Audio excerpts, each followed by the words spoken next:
Yo, this is Real Talk E. Welcome to the Locker Room. Talk nothing but basketball. Now, there's no games going on yesterday, but there is a question that not only do I want to ask y'all, but I've heard being asked around lately, and especially if you watch like ESPN, if you watch First Take, if you watch Stephen A, JJ Redick, this topic has been coming up a lot lately. And the question is, did the Nuggets win because they made Jokic a scorer, or did they win because they stopped Jamal Murray? Or did none of this matter at all? And the Nuggets just won because a whole lot of other things, a whole lot of little things that matter in the game. I'm going to give y'all my opinion, but I want y'all to help me figure this out as well because it's really a good question. But in my opinion, the Nuggets won because they made Nikola Jokic a scorer and they took away his playmaking. And they stopped Jamal Murray from scoring at least consistently within the first 3 quarters and like half of the fourth quarter. Because we've seen Nikola Jokic drop 50 or more points. We've seen Nikola Jokic drop 40 or more points in this playoffs, and even in playoffs prior to this. And the Nuggets do not win.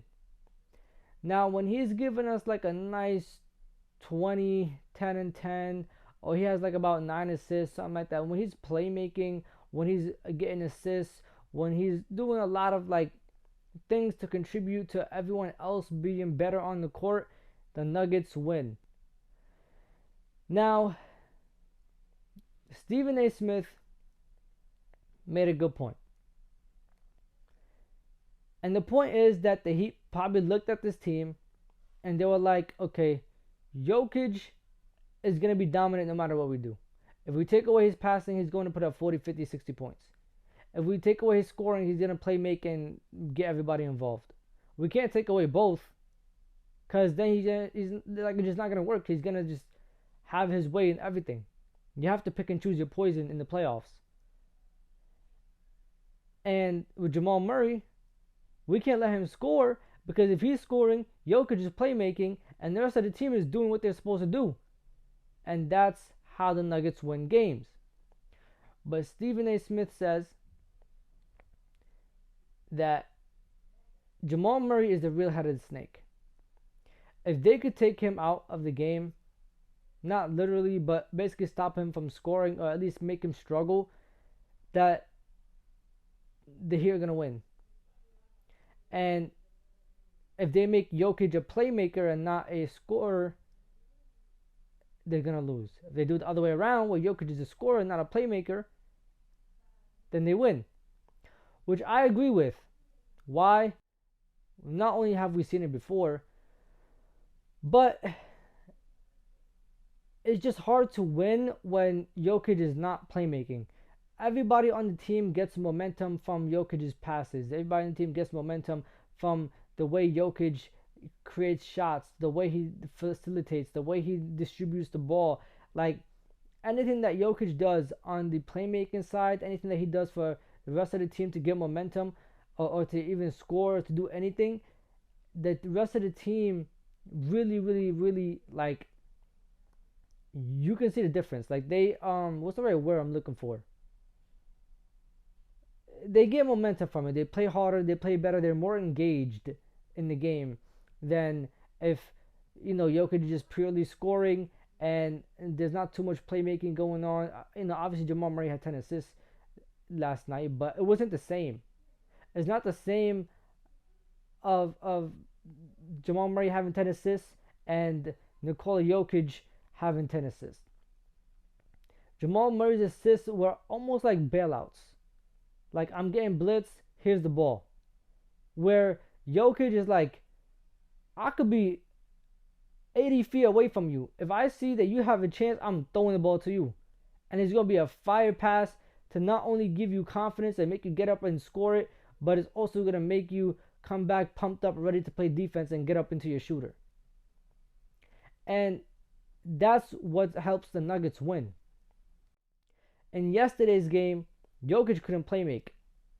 And result of that, Michael Porter Jr., Aaron Gordon, and whoever else was on the court, KCP, whoever else really, was not really going into their shooters like that. And when they were fouling because they had no momentum, they had no confidence, they were not engaged in the game. Now, JJ Redick says that that's not true. What? Well, he doesn't necessarily say it's not true, but he says it's not solely because they made Jokic a scorer and not a playmaker. There's a lot of other things that the Heat did, like make shots, for example, obviously, but also their defense was a lot more fluent this game, and they played a lot better offensively, which helped their defense become a lot more aggressive, which helped them set the zone a lot more, which the Heat love running zone on defense. So it helped them a lot. The boards helped them. They were just a lot more aggressive. They had a lot more energy. They dove for the ball. They got 50-50 balls. The ball was just bouncing their way. I mean, they just played harder. And while that might be true, right? And obviously, as an analyst, as an entertainer, as a basketball fan, as an NBA fan, as whatever type of thing related to basketball you are, you understand that obviously the Heat won because of all these little things that any team will have to do to win the game. But you can't deny the fact that Jokic, being a scorer and not a playmaker, was not a big, if not the biggest part of why the Heat won. And for JJ Redick, as someone who has played in not only regular season games but in the playoffs, I feel like you should know that you're going to have to pick your poison. And you might not believe that Jokic putting up 40, 50, 60 points is probably not as dangerous as him being a playmaker and giving you 20 to 25, 30 points. But there's a pattern. You look at every time you drop 50 points, the Nuggets struggle to win. And I'm pretty sure most of the time they lost. But if you look at all the times he's playmaking and he's facilitating the ball and he's creating the offense for not only himself but everybody else on the team, Nuggets have won. In this playoff run alone, they were like 11-0 when Jokic is playmaking and Jamal Murray is like 40% from three.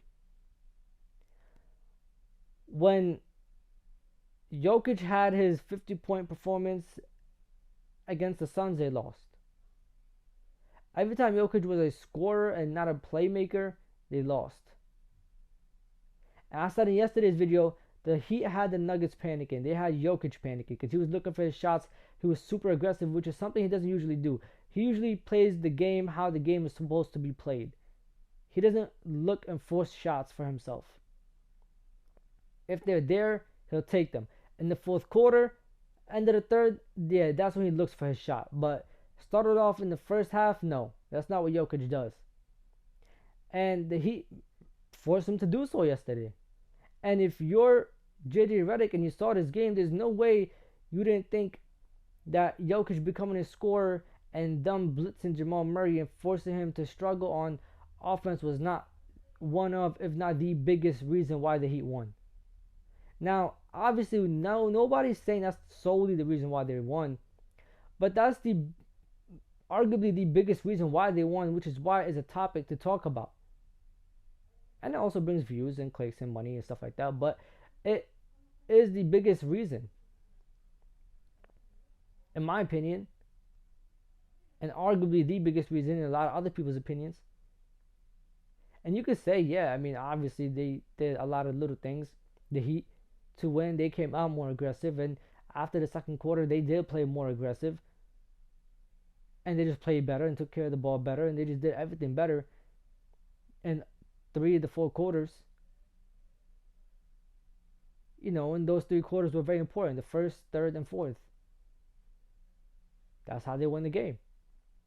You could say that, but you can't deny the fact that Jokic becoming a scorer and not a playmaker was one of, if not the biggest reasons why the Heat won. Especially from a former NBA player that went to the playoffs, that played multiple games, that has witnessed teams have to pick their poison against a lot of players, that has even went up on First Take and on his own podcast, which I do watch, by the way, and said that in the playoffs you got to pick your poison. Some players are just gonna score, no matter who you put on them. It doesn't matter. Against the Bucks, Kevin Durant put up 50 points in that game. I think it was 7. He was scoring the whole series. They put PJ Tucker on him. Great defender. He wasn't going to let him score, but he's going to make it hard for him. But they also weren't trying to stop him from scoring. They were just trying to make it hard for him to score and then stop everybody else from doing anything. And they won the series like that.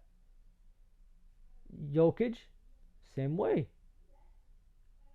But with Jokic, you're not really trying to stop everyone else, because the way you stop everyone else is by taking his playmaking away. Now, once you take his playmaking away, your biggest problem is Jamal Murray, not Jokic. You take Jokic's playmaking away, focus on Jamal Murray's scoring. Make him become the playmaker. And that's how the Nuggets lose. And to be honest with y'all, do I expect the Nuggets to bounce back in Game 3? Hell yeah. The way that fourth quarter ended, hell yeah. I expect the Nuggets to come back in Game 3. And it's going to be a close game, but I expect them to win it. I've seen what Jamal Murray does. I've seen what Jokic does. You're not going to stop Jokic from being a playmaker for too damn long. He's going to figure it out eventually. Jamal Murray is not going to go the first quarter without scoring a single bucket. He's not going to struggle for the first 3 quarters again.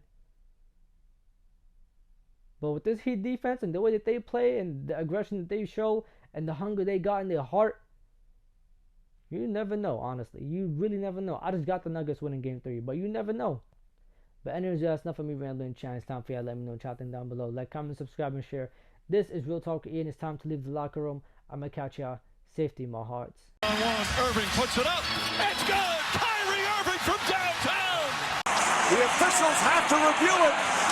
And the Lakers win the game. Banks it in. He banks in the 3 to win it. Good. That's why he's NBA All-Defensive Team.